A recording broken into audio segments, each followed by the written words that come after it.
السلام عليكم، ازيكم يا شباب؟ عاملين ايه؟ انا احمد هاني وانتوا على نتوركيت، وموضوعنا النهارده بكل بساطه عن الجوين دومين. يعني ايه الجوين دومين؟ الحلقه اللي فاتت كانت الاكتيف دايركتوري ودوره في الشبكه عندنا، فجالنا سؤال حلو قوي وده احنا متفقين عليه من بدري. هنجاوب على كل الاسئله ان شاء الله في الحلقه اللي بعد كده. فجالنا سؤال، لو كده لو عندك سؤال يعني انزل اكتب لنا تحت في الكومنت وان شاء الله نجاوبك عليه وكلنا نستفاد مع بعض. فجالنا سؤال حلو قوي من الباشمهندسه بتسال بتقول: مش هبقى ببالغ. في البدايه شكرا جدا لذو حضرتك، نفع الله بنا واياكم ان شاء الله. هل ينفع ادخل مجال السكيورتي من غير ما ابقى مبرمجه؟ ما بحبش البرمجه للاسف، بس ميولي للسكيورتي. الاجابه ينفع تخش المجال. ينفع، بس مش هتبقي حد قوي في المجال، وده لسبب انا اشرحه لك دلوقتي. بكل بساطه انت تقدري تخشي المجال، تقدري تتعلمي نتورك وتخشي المجال ويبقى معاكي تولز، ادوات، ومعاكي حاجات كده ممكن ان انت توظفيها كويس، فتكتشفي ثغرات، تكتشفي اي معلومه. بس هتقف في حته معينه، لازم ولا بد وحتما هتحتاجي يكون عندك سكيلز برمجي، هتحتاجي تكوني بروجرامر. ده بيوصل معاكي لحته ان انت تتطوري في شغلك. هديك مثال عملي. مين الفريلانسر بتاع مجالنا؟ الراجل اللي هو بيشتغل مع نفسه. مين ده؟ اسمه ايه؟ اسمه باك باونتي. بالمناسبه الباك باونتي ده الراجل اللي هو بيشتغل مع نفسه. بيعمل ايه الراجل ده؟ الراجل ده بيكتشف ثغرات. انا بديك مثال عملي من واقع الشغل. الراجل ده بيكتشف ثغرة ان كانت مفتوحة على موقع، ان كانت على فكرة والموضوع ده قانوني جدا. بيكتشف ثغرة. فالراجل ده لما بيكتشف الثغرة بيتواصل مع الموقع ده او بيتواصل مع المؤسسة دي ايا تكن هي ايه، وبيقول لهم والله انا اكتشفت ثغرة. الكلام ده بيتم من خلال ان هو بيبعت ميل او بيتواصل معاهم باي شكل كان. دلوقتي اكتشفت عندكم ثغرة. فالمؤسسة باي ديفولت او الشركة او ايا كان او الموقع او اي حاجة بتوصله براجل تكنيكال عشان يحل المشكلة دي. دلوقتي جالنا واحد بيقول ان هو عندنا ثغرة ممكن تخسرنا كتير جدا لو استغلها اي اتاكر. فعشان كده هما بيدفعوا لك فلوس. بالمناسبة يعني بيدفعوا لك فلوس كويسة جدا على حسب برضك حجم الثغرة وتأثيرها. يعني في ثغرة ب $200 وفي ثغرة ممكن توصل لحد $50,000، ممكن اكتر. طيب نرجع لموضوعنا. فبيوصلوك بالراجل التكنيكال او بيوصلوا حضرتك بالراجل التكنيكال. فايه اللي بيحصل؟ الراجل التكنيكال بيقول لك: انت اكتشفت الثغره؟ انا اكتشفت الثغره. ايه هي الثغره؟ الثغره كذا. طيب يا باشمهندس هنسدها ازاي؟ هي دي بقى الحته، هنسدها ازاي؟ انت اكتشفتيها، هنسدها ازاي؟ هنسدها ازاي دي، ما هو عشان كده انت بتاخدي عليها فلوس. هنسدها ازاي دي؟ هنسدها بكود برمجي. يعني في اغلب الاحوال وفي اغلب المشاكل اللي بتبقى بالشكل ده هنسدها بكود برمجي. طب انت لو ما عندكيش مفاهيم برمجيه، مجرد اداه استخدمتيها فربنا كرمك وفتح عليكي ولقيتي في ثغره، وصلتي مع الموقع فلقيتي نفسك قدام الراجل ده، دلوقتي عايزين نسد الثغره دي، هنسدها ازاي؟ فانت لازم يكون عندك سكيلز بتاع البروجرامر. لو انت ما عندكيش السكيلز ده فانت هتقفي. لو ما عندكيش السكيلز دي فانت هتقفي قدام الراجل ده هتقول له ايه؟ هنبدا بقى نقول اي حاجه بقى، نقول له مثلا نرقع الكود. رقع الكود ده مصطلح شائع في الباك باونتي. طيب ارقع الكود ازاي؟ ارقع الكود، انا عايز بقى منك كود برمجه عشان ارقع بيه الكود. طبعا هو مش شغلك، ما هو انت هتاخدي فلوس على كده. طب ماشي، قولي لي دلوقتي هنرقع الكود ازاي؟ ما هو انا محتاج ان انت تساعديني عشان خلاص ادي الشركه ان احنا خلاص اكسبت واحنا خلاص قفلنا الثغره دي. ساعديني بقى، ساعديني عشان الفلوس تقدر تتبعت لك عشان نقدر نشتغل. هنقفل الثغره دي ازاي؟ فانت لازم تكوني محضره سكريبت كده: اكتشفت الثغره في المكان الفلاني، الثغره الفلانيه هنقفلها كذا كذا كذا، ونبعت الكلام ده بميل او باي شكل كان للمؤسسه اللي فيها الثغره او للمكان. هو ده شغل الباك باونتي. فلو انت ما عندكش السكيلز البرمجي دي هتقفي قدام الراجل ده. آه هنقول له اي حاجه، هنقول له رقع الكود. ماشي، ارقع الكود ازاي؟ ها، انا محتاج بقى المفهوم البرمجي اللي ارقع بيه الكود. مفيش، انا ما عنديش. طب هقف بقى انا هقف محتاسه بقى. فهي دي الفكره. لازم يكون انت عندك مثلا برمجه كويسه. يعني ما بقولش ان احنا يكون عندنا برمجه بالكيلو برضك، لان الموضوع يعني الناس فاهماه غلط هنا. يعني ايه برمجه بالكيلو؟ يعني الموضوع مش بالكم. الموضوع ان انا فاهم. يعني ما اروحش مثلا يعني اخد حته من كل حته وانا مش قوي في ولا حته. يعني ما اروحش مثلا اخد حته جزء من بايثون، جزء من سي بلس بلس، جزء من سي شارب، جزء من جافا، جزء من جافا سكريبت، احاول حته صغيره من باش. لا، الموضوع مش ماشي كده خالص. واقعد بقى اقول ان انا هبقى بقى يعني ابو اللغات. لا، انا مش ابو اللغات ولا حاجه. انا كل اللي انا محتاجه اني انا بالبلدي كده، وانا قلتها دايما في اول في الاول خالص: ادور المكنه. يعني الفكره فين؟ ان انا النهارده بقول عايزين نتعلم السواقه، فانا هتعلم السواقه على هونداي، ولا هتعلم السواقه على 128، ولا هتعلم السواقه على ام جي، ولا هتعلم السواقه على ايه؟ اتعلم السواقه. هي دي الفكره. اتعلمي يا باشمهندس السواقه. يعني انا اتعلم السواقه على اي حاجه، ابدأي بس ابدأي نتعلم السواقه، بعد كده نعرف نركب اي عربيه. هي دي المينتاليتي والمايند سيت اللي انا عايزك تتعاملي بيها يعني. حطي كده في دماغك دي الحته اللي انا عايزك تتعاملي بيها.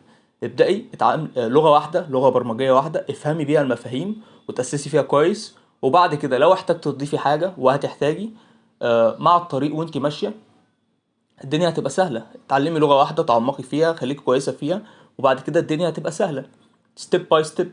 بس ده الموضوع بكل بساطه. فتقدري تخشي مجال السكيورتي. اقدر اخش مجال السكيورتي. تقدري تبقى ادفانسد في مجال السكيورتي، مش قوي ومش في اغلب الاوقات، ومجالات معينه مش هتبقى مفتوحه لك لو انت مش بروجرامر، لو انت مش كويسه في البرمجه لحد كبير. حتى تشات جي بي تي ذات نفسه مش هيفهمك وانت بتطلبوا منه الحاجه.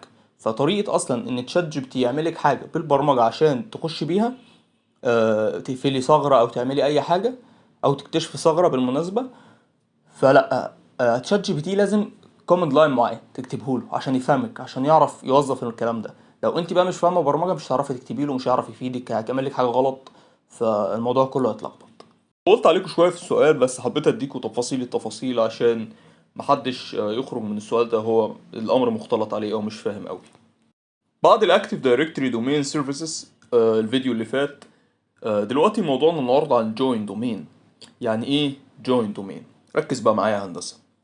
بعد ما حولنا الويندوز سيرفر بتاعنا العادي لدومين كنترولر، وكمان عملنا الجنرال رولز، وكمان عرفنا ايه هما وايه انواعهم، وعرفنا الفورست فانكشن ليفل، وعرفنا الدي اس ار ام، وكمان عرفنا الداتابيز اوف اكتيف دايركتوري ان كانت سيسبول او ان كانت او انت دي اس، وعرفنا الانت دي اس فيها الفايلز، فيها الداتا، فيها الكور. عرفنا كل ده الحلقه اللي فاتت. وعرفنا ان السيسبول هو فولدر created by system في السكريبتس بتاعي وفي البوليسي.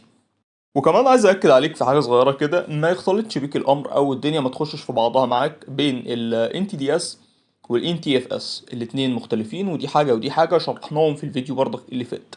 طيب يا باشمهندس، بكده انا اكون رجعت لك مراجعه كده سريعه على اللي فات. لو ناقصك حاجه طبعا ارجع للفيديو، هتلاقي فيه شرح اطول من كده بكتير ودقيق اكتر من كده، فهتستفاد جدا. ولو ما فهمتش اللي فات فمش هتفهم قوي اللي جاي ده، فعشان كده بقولك اتفرج على الفيديو اللي فات وامشي معانا ستيب باي ستيب. طيب انا بستفاد ايه من فكره جوين دومين، وايه هو اصلا جوين دومين، وانا ليه بعمل جوين دومين؟ كل دي اسئله دلوقتي بتيجي في دماغك. طيب اول حاجه، ما هو الجوين دومين؟ تعال ابسطها لك وبدون ما يعني نعقد الدنيا قوي، وابسط لك الدنيا خالص. البي سي اللي في ايدك ده، اللابتوب اللي انت فاتحه دلوقتي وبتتفرج عليا منه، الكمبيوتر بتاعك اللي في بيتكم، مين المتحكم فيه؟ مين المتحكم في الكمبيوتر اللي في بيتك؟ مين المتحكم في البي سي او اللابتوب اللي في ايدك؟ انت المتحكم، انت اللي ليك فول اكسس عليه. طيب الكلام ده تفهم منه ايه؟ تفهم منه ان انت دلوقتي مش تابع لحد، انت تابع لنفسك. يعني انت ايه دلوقتي؟ انت ورك جروب، صح كده؟ صح كده. طيب الكلام ده لو احنا على مستوى شركة، هل الكلام ده ينفع بشكل او باخر؟ او على مستوى مؤسسة او منظمة، هل ينفع كل واحد على المكتب بتاعه اللي هو قاعد عليه وقدامه بي سي او قدامه لابتوب يبقى هو تابع لنفسه؟ لا، احنا كده قاعدين في البيت، مش قاعدين جوه شركة او جوه مؤسسة. تمام كده؟ منطقي صح؟ طيب فايه اللي بيحصل؟ بنحول بقى النظام الادارة الذاتية الورك جروب الى دومين. يبقى كل الاجهزة بتاعة الموظفين اللي في الشركة تابعة الى دومين الشركة، المتحكم فيها الشركة، هي اجهزة الشركة مش اجهزة الموظفين، مش اكاونتات الاكاونت بالكامل للموظف يقدر يعمل فيه كل حاجة، لا. فانا بربطه معايا بدومين الشركة عشان بعد كده يسهل عليا عمليات تانية انا ممكن اعملها، اطبق عليه سكريبت ما، اطبق عليه بوليسي ما، كل ده هنعرفه ان شاء الله في الفيديوز الجاية، الفيديوز الجاية. طيب فكده فهمنا الفكرة بكل بساطة. انا ليه بعمل جوين دومين؟ ليه بجوين الجهاز اللي في ايد الموظف ده جوه دومين الشركة؟ تمام، عشان يبقى عضو جوه الدومين ده. عشان اقدر انا كادمنستريتور او كراجل اي تي هيلب ديسك او اي تي سبورت او ايا كان المسمى اللي انا واخده، ايا كان البوزيشن، اقدر ان انا اتحكم في الجهاز بتاع الموظف ده، اقفل له اليو اس بي، اقفل له التايم، اعمل فيه اللي انا عايزه، اعمل فيه اللي انا عايزه جوه طبعا حدود شغلي. تمام كده. فدي فكره ان انا بجوين دومين. انا بحاول اهو ابسط لك الدنيا. عايزك تفهم برضك حاجه. احنا كده فهمنا فرقنا ليه انا بجوين دومين وهستفاد ايه لما اجوين دومين. طيب في معلومه كده انا كاتبها لك وعايزك تاخد بالك منها. خد بالك من المعلومه دي يا هندسه. اي restricted user، اي يوزر يقدر يليميتد لحد 10 devices as a maximum.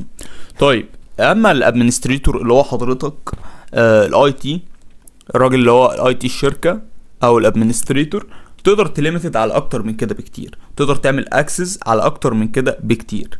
وده ليه؟ لان انا لسه شارح لك الموضوع ده. انت الراجل اللي بيبقى ليه فول اكسس، انت الراجل اللي لما بيحصل اي مشكله تلاقيهم بيقول لك معكش رقم الراجل بتاع الاي تي يحل لنا البروبلم دي او يحل لنا المشكله. انت بقى الراجل بتاع الاي تي ده اللي بتحل المشكله. فعشان كده انت بيبقى ليك اكسس على اكتر من 10 ديفايسز، انما هو ليه ليميتد اكسس لان هو يوزر. فاهم الفكره دي؟ اما انت بتبقى ادمنستريتور. فدي النقطه برضك اللي انا حابب ان انت تاخد بالك منها. لو واقف عند حته معينه واتلخبطت، ارجع للفيديو اللي فات هتلاقيني شارح الورك جروب والدومين تفصيليا، وبعد كده تعالى هتفهم كل حاجه. اتفقنا كمان في الحلقات اللي فاتت ان احنا عندنا 3 basic operations. 3 basic operations دي اول 3 حاجات بنعملهم اول ما نفتح الماشين بتاعتنا والاوبريتنج سيستم يبدا يقوم. اول ما يقوم معانا الاوبريتنج سيستم ونفتح الماشين الجديده بتاعتنا، ديفايس الجديده بتاعتنا، الاجهزه، بنعمل ال 3 basic operations دي اللي هم ايه؟ change الديت والتايم، وكمبيوتر نيم، change كمبيوتر نيم، وبندي اي بي ادرس. 3 دول مهمين جدا. احنا بقى بنتشنج الكمبيوتر نيم يا هندسه، هيقول انت نظام ادارتك ورك جروب، انت تابع لنفسك. هل انت عايز تتبع لدومين؟ وده اللي هنشوفه بقى في الحلقه دي. هقول له انا عايز اتبع لدومين. عايز تجوين للدومين؟ هقول له عايز اجوين للدومين، اكون جوين دومين. تمام كده عشان اتبع الاداره المركزيه. طبعا هيقابلنا، انا حاطط 3 ايرور مهمين هيقابلوا اغلبكم، فانا حاططهم قصدهم ان انا احطهم هيقابلونا ونحلهم مع بعض، عشان لو حصل معاك ايرور ترجع للفيديو وتعرف تحل البروبلم اللي حصلت معاك دي، والدنيا تمشي ستيبل ان شاء الله. احنا كمان بنجوين دومين هنقابل الاجزاء دي. واحنا شرحنا ال 3 way تريبل اي، ان كان authenticate authentication authorization accounting. هنشرح برضك وهنأكد عليهم ال3 دول بيتموا ازاي وبيتموا امتى. طيب يا شباب، عندنا 2 ويندوز دلوقتي. عندنا ويندوز سيرفر بتاعنا وعندنا كمان ويندوز 10. ويندوز 10 زي ما احنا شايفين كده، ويندوز كلاينت. طيب انا عايز اجوين دومين. هخش عشان اعمل جوين للدومين، يبقى انا بجوين باليوزر. فانا لسه ما عنديش يوزر على الماشين دي، لسه ما فيهاش اي حاجه خالص. طيب فانا هكريت يوزر جديد عشان اعرف اجوين بيه.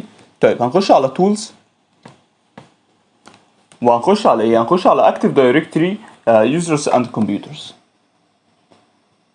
دولت اسمهم كونتينرز. انا ما ينفعش اجوين للكونتينرز. ليه؟ لان انا لو عملت جوين للكونتينرز، زائد ان الفكره اصلا مش منطقيه، يعني ان انا امشي بالستبس دي، الخطوات دي. فانا مش هعرف قدام شويه لما نيجي لحته الجروب بوليسي ان انا اطبق بوليسي، لان البوليسي ما بتطبقش على الكونتينرز، بتطبق على الاو يو. فانا هكريت او يو. لو خدت بالكم انا عامل اصلا كريت لاكتر من او يو. كنت بتست اتش ار، سيلز، وكمان ريل استيت مثلا على سبيل المثال. فاحنا هنكريت او يو جديده. سيبكم من دول خالص كانكم مش شايفينهم.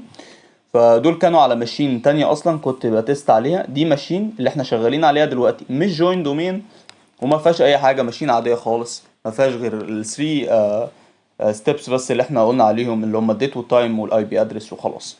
فاحنا هنبدا اهو من نقطه الصفر. فهنعمل ايه؟ هنكريت يوزرز جديد، وهنكريت الاول او يو. هنيجي هنا كده على الدومين بتاعنا النتوركيت دوت لوكال، وندوس دبل كليك، وندوس نيو، وندوس اورجانيزيشنال يونت. هنا بس هنسميها ايه على سبيل المثال؟ هنخلي مثلا الاو يو دي خاصة او تابعة الى قسم، مثلا على سبيل المثال الى قسم الديزايننج، فمثلا هنسميها ديزايننج وهندوس اوكي. كده بقى عندنا او يو. تمام كده. فاحنا بقى نبدا ايه، يعني نبدا نكريت مثلا اول اكونت، هندوس عليها. مثلا في طريقتين ان انا كريت اكونت، ممكن ادوس عليها واختار برضك نفس الفكره نيو، وانزل هنا على يوزر ويفتح معايا واحط الديتيلز التفاصيل، املى الديتيلز والتفاصيل هنا، الفيرست نيم اللاست نيم وخلاص كده ويشتغل معايا. او في طريقه تانية من هنا مثلا واحط بس واحط برضك التفاصيل. اول موظفه معانا هتبقى اسمها شهد ابراهيم. اوكي. first name شهد واللاست نيم ابراهيم. طيب هي هتلوجن بايه؟ اللوجن يعني اختصارا كده، بدل ما انا اقعد اكتب شهد ابراهيم كلها وانا بلوجن مثلا، او الموظفه بتيجي تلوجن، لا هتكتب مثلا شهد على طول، وهنشوف الكلام ده، وتعمل لوجن. او برضك ممكن تلوجن بالنت بايس، فتكتب نتوركيت زيرو مثلا سلاش شهد، او مثلا شهد مثلا اد نتوركيت دوت لوكال. كل ده تقدر تلوجن بيه عادي خالص، مفيش مشكله. وهندوس مثلا نيكست. طيب هنا هيقول لي عايز الباسورد بتاع شهد، فهنحط الباسورد كومبلكس. بالمناسبه لو مش كومبلكس مش هيقبلها، عادي يبقى نفس الباسورد اللي احنا عارفينه وبنحطه دايما. اوكي. هنا ايه دول بقى عشان نفهم كده الدنيا ماشيه ازاي. هل انت مش عايزها تغير الباسورد خالص في حياتها؟ عايزة كانت تشينج الباسورد، ما تغيرش الباسورد خالص في حياتها، ولا عايزة موست تشينج الباسورد، تغير الباسورد عادي بعد ما تلوجن؟ فانا مثلا عندي الكيس دي بتقول لي ان مثلا انا اخليها موست تشينج الباسورد، ولو هم يخشوا انا اوحد الباسورد للموظفين كلهم عشان يعني ابسط الدنيا والشغل عليا، ولو هم يخشوا لما يخشوا يبقوا كل واحد يغير الباسورد بتاعه زي ما هو عايز. فدي كيس موجودة. لكن انا مثلا على سبيل المثال هقول لا، ما تغيرش الباسورد. لو قلت له تغير الباسورد وما تغيرش الباسورد هيطلع لي ايرور، هتبقى انت متناقض بالنسبه له. فهيقول لك ايه، انت منين بتقول لي ما تغيرش الباسورد، ومنين بترجع تقول لي لا تغير الباسورد؟ فهي حاجه واحده بس. فاحنا هنختار ايه؟ لا، ما تغيرش الباسورد. طب الاختيار الثالث عايز الباسورد never expired. انا اختارها نيفر اكسبايرد. ليه؟ لان شركه مايكروسوفت بتخلي الباسورد عدد ايام معينه وبعد كده بيغير الباسورد. لازم تغير الباسورد. فانا اخليها نيفر اكسبايرد. اخر حاجه، هل الاكونت انت عايز تخليه ديسيبل؟ لا، انا اخليه ديسيبل. ليه؟ انا اخليه انيبل عشان اقدر استخدمه عادي، مش عايزه ديسيبل. وبعد كده اقول له نيكست. وبعد كده ده زي سمري كده، سمرايزيشن طلع لي. وبعد كده اقول له فينيش. وكده بقى عندنا اول كرييت لاول موظفه شهد ابراهيم. طب هل اقدر دلوقتي بدل ما انا اعمل اكونت والوقت اختصارا للوقت، يعني ان انا اكريت مره واحده موظفين كتير مره واحده؟ يقدر. في اوبشن كده تقدر تعمل كده من الباور شيل، من خلال سكريبت معين بتكتبه في الباور شيل وبترنه اوتوماتيكلي. العمليه دي بتتم وبيعمل لك كرييت لاكتر من موظفين على حسب العدد اللي انت عايزه، بدل ما انت تقعد تمشي في كل التتبعات والستبس دي كلها من خلال الباور شيل بس على طول. ومره واحده بيرن معاك وبيعمل لك كرييت لكل الموظفين اللي انت عايزه. دلوقتي انا بقى عايز كمان جالي موظف جديد وعايز اكريت يوزر جديد لاكونت جديد. نفس الطريقه امشي فيها من نفس الفكره برضو، مفيش حاجه هتتغير. organizational unit سوري. اوكي.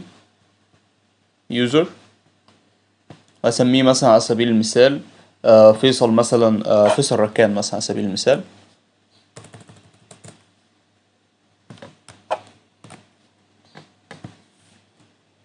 اوكي. هيعمل هيلوجن بايه؟ وزي ما اتفقنا يقدر يلوجن بكل ده، مفيش مشكله. عنده تلات طرق يقدر يلوجن بيهم. بعد كده هندوس نكست. الباسورد بتاعه هيبقى ايه؟ تحت هنكتب نفس الباسورد. وبعد كده هنطبق عليه نفس اللي طبقناه على شهادة بالظبط. هل انا لازم امشي في كل التتبعات دي في كل مثلا يوزر؟ لا، انا جنب الفكره كمان بتاعه الباور شيل اللي انا لسه طارحها عليكم، احنا ممكن نعمل ايه كمان؟ ممكن نعمل حركه لذيذه قوي. نروح مثلا جايين كده واقفين مثلا على شهد، ونروح عاملين كده وكوبي شهد مثلا على سبيل المثال، ونكريت من شهد موظف جديد. يعني ايه نكريت من شهد موظف جديد؟ تعالوا نشوف. هنسميه مثلا على سبيل المثال مارك فيلد، اي اسم. مارك ده يا باشمهندس هيبقى كوبي بيست شهد بالظبط. لو انا مطبق على شهد اي بوليسي اي سكريبت، مارك ده هيبقى زي شهد بالظبط. طيب اثبت لي، وريني ثانية واحدة وهنشوف الموضوع ده مع بعض. هنكتب هنا مارك فيلد، ده هيبقى اسمه. اوكي، هيلوجن بايه؟ هيلوجن بمارك على طول عشان نبسط على الموظف وهو بيعمل لوجن. بعد كده ندوس نيكست. اوكي، تعالى بقى بص كده، مش ملاحظ حاجة؟ ايه اللي حصل هنا؟ ايه اللي حصل؟ قال لي ان هو كوبي بيست شهد.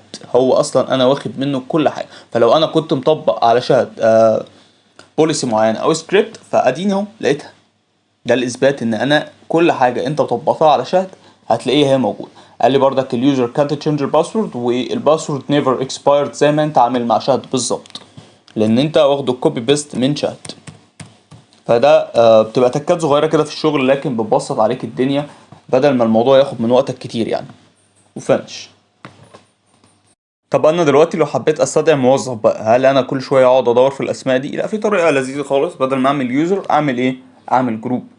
هنيجي هنا برضك على نفس الفكره وندوس هنا ونقول له انا عايز منك دلوقتي، عايزين ايه؟ عايزين جروب. جروب بقى هنلم في مين؟ هنلم في التلاتة دول، هنحط فيه التلاتة دول. هنحط فيه مارك، وهنحط فيه شهد، وهنحط فيه فيصل. طيب هنسمي الجروب ده ايه؟ الجروب هيبقى اسمه ايه؟ هنسميه مثلا ديزاين تيم مثلا على سبيل المثال. وبكده بقى عندنا جروب جديد اسمه ديزاين تيم. تعالى بقى نضيف الموظفين في الديزاين تيم ده.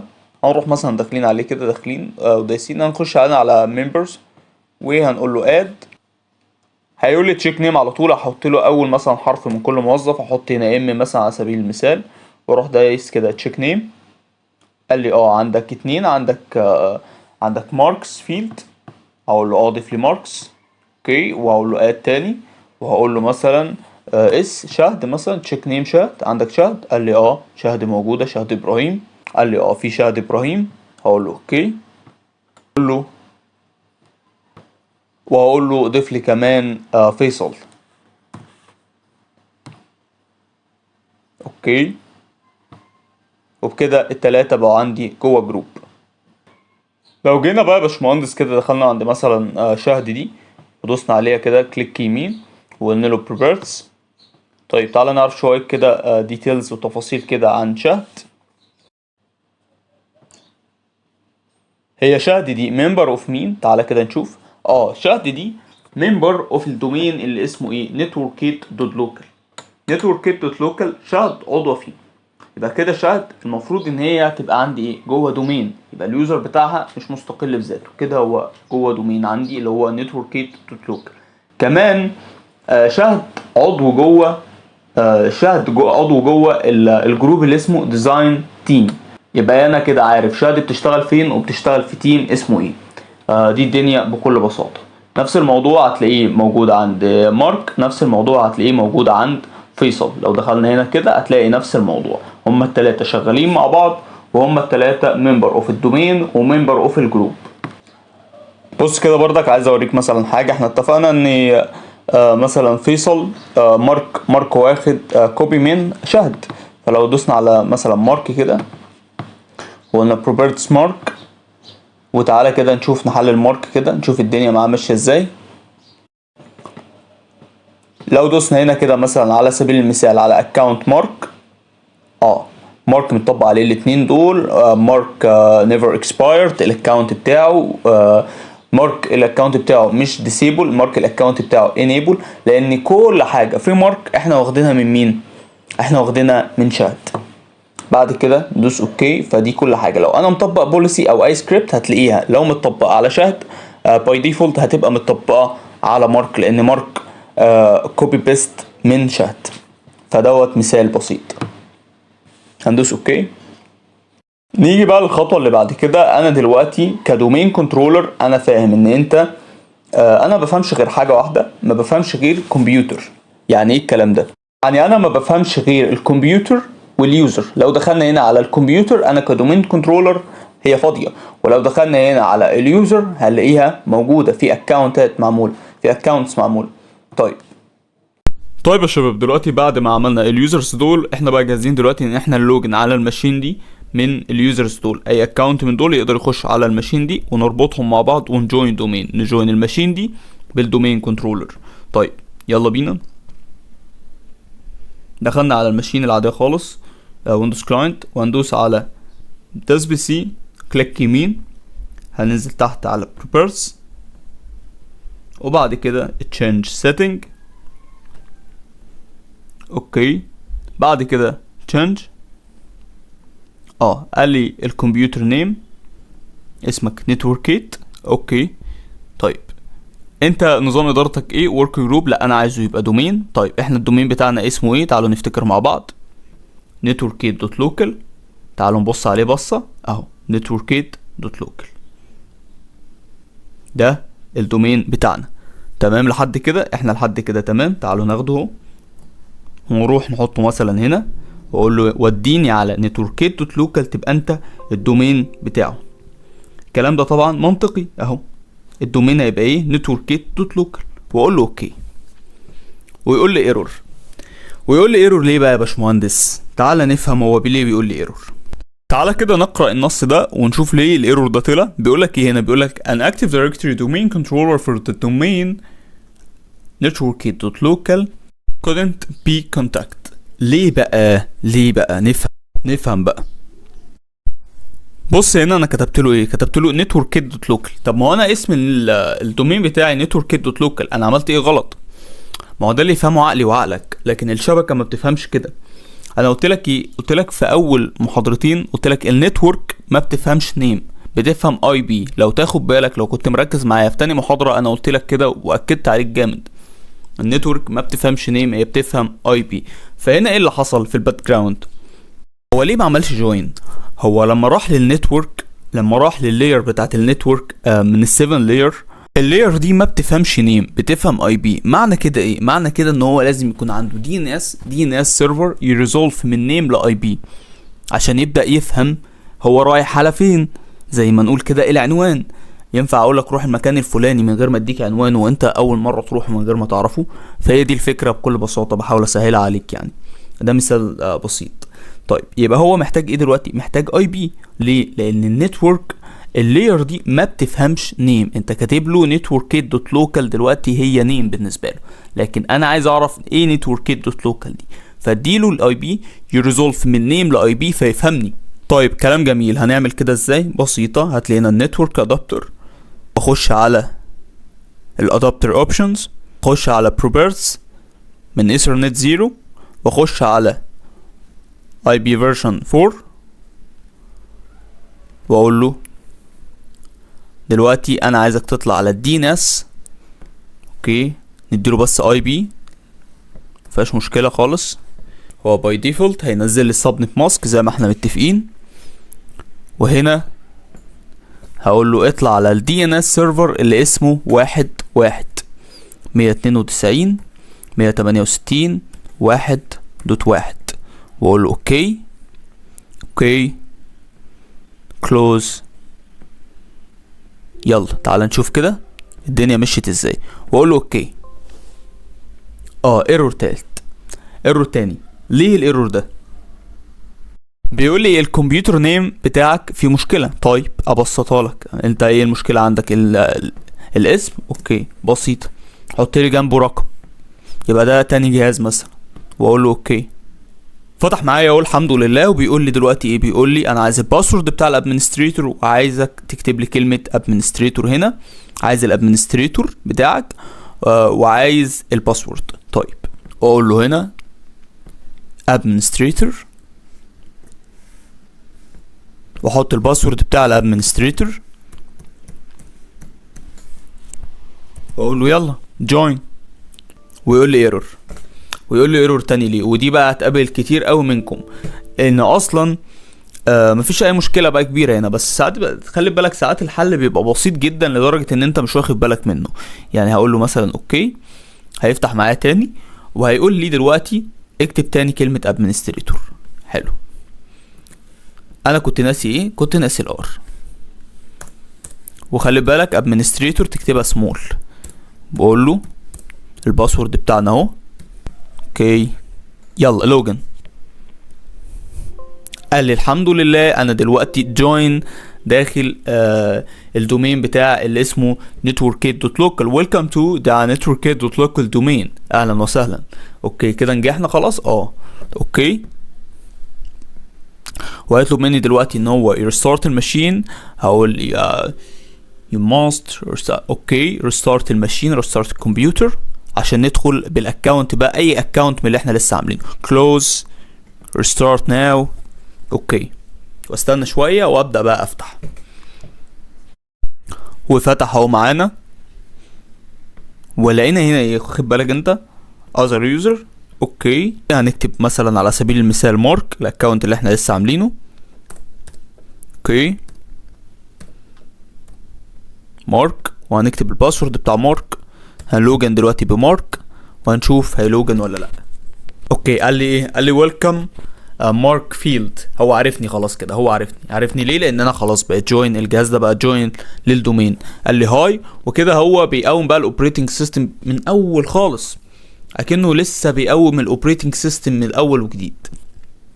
فتح هو معانا. تعالوا كده نبص بقى مين اللي فاتح. مين اللي فاتح؟ مارك فيلد. اوكي اكنه لسه بيقوم، اكن كل حاجه الماشين لسه فاتحه من الاول خالص. حتى انا عايز اقول لكم على حاجه، ان انا حاليا وانا بصور الفيديو ده الساعه عندي 8 والساعه هنا 10، فانت تقريبا هتفتح وهتبدا تغير شويه حاجات منهم، مثلا التايم هتبدا تظبطه. فزي ما قلت لك اكنك بتقوم اوبريتنج سيستم من الاول خالص، اكنك بتفتح الماشين من الاول خالص. فممكن تلاقي شويه حاجات متغيره، ده عادي، ده شيء طبيعي. طيب انا كمان عايز اتاكد، انا لحد دلوقتي مش متاكد قوي، صح كده؟ اكد لي يعني، اثبت لي اكتر. تعال نخش كده هنا ونفتح الويندوز سيرفر بتاعنا ونقول له اوكي، ونخش هنا على تولز ونقول له اكتيف دايركتوري يوزرز اند كمبيوترز، ونقول له وريني هل انت حاجه سمعت عندك. مش احنا كان عندنا في اول الفيديو لما كنا بنتكلم عن واحنا بنعمل كريت اليوزرز دول، وريتك ان الكمبيوترز فاضي. تعالى كده، مين اللي ظهر عندي؟